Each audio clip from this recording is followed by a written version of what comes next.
Since COVID, the world has changed, and not exactly for the better. Everything feels gray, colorless, and dull. But so do we. Somewhere along the way, we collectively lost some of our spark. And if you're being honest, you probably feel it too.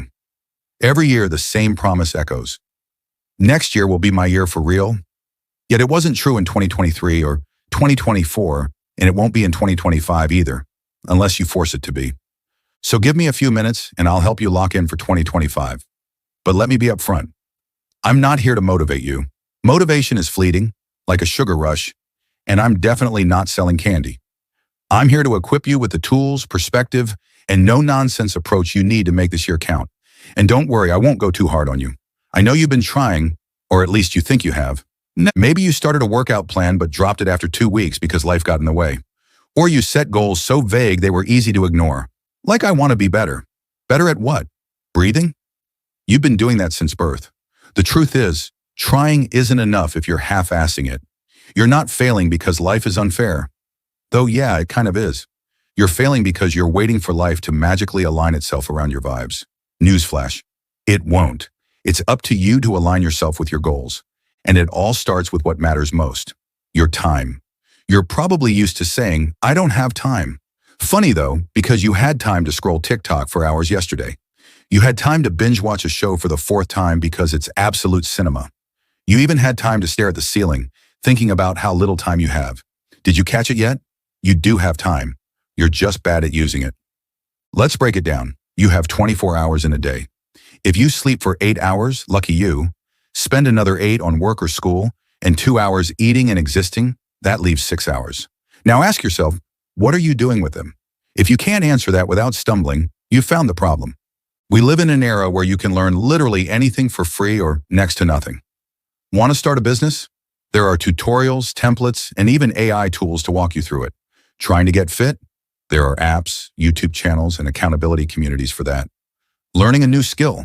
Coursera, Skillshare, or even TikTok if you follow the right creators. Have you covered. So why are you using your phone to scroll aimlessly instead of leveling up? Technology isn't your enemy.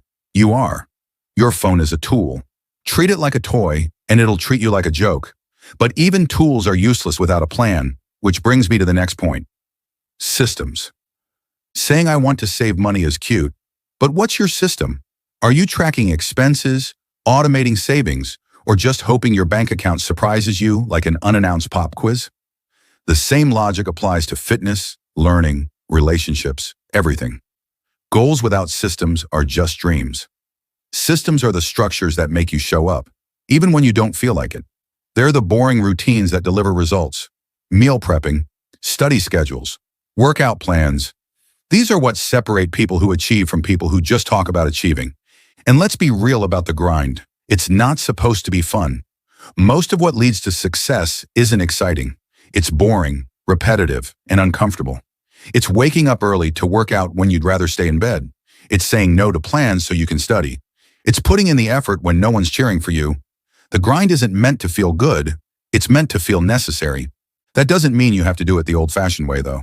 Times have changed and opportunities are everywhere, if you know where to look. We live in the most resource-rich era in history. Ignorance and stagnation have no excuses anymore. Want to make money? Opportunities are all over the place.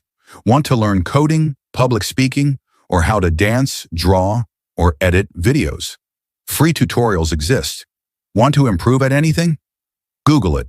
Even if the information isn't perfect, you'll still learn something. Do you get it now? You're not struggling because there aren't opportunities. You're struggling because you're not grabbing them. And no, watching inspirational content doesn't count as action. You can listen to advice all day, but are you actually applying it? Stop being a passive consumer of success stories and start actively working on your own. Here's the thing. People avoid action because they're clinging to the idea of balance.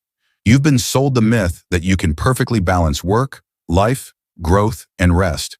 But that's just not realistic, and honestly, it's overrated. If you want something badly enough, other things will have to slide. That doesn't mean burning out, but it does mean prioritizing like your life depends on it, because in a way it does. You can't squeeze your goals into the cracks of your schedule and expect major results. They need to be front and center, not an afterthought. And to do that, you need to ask yourself one big question.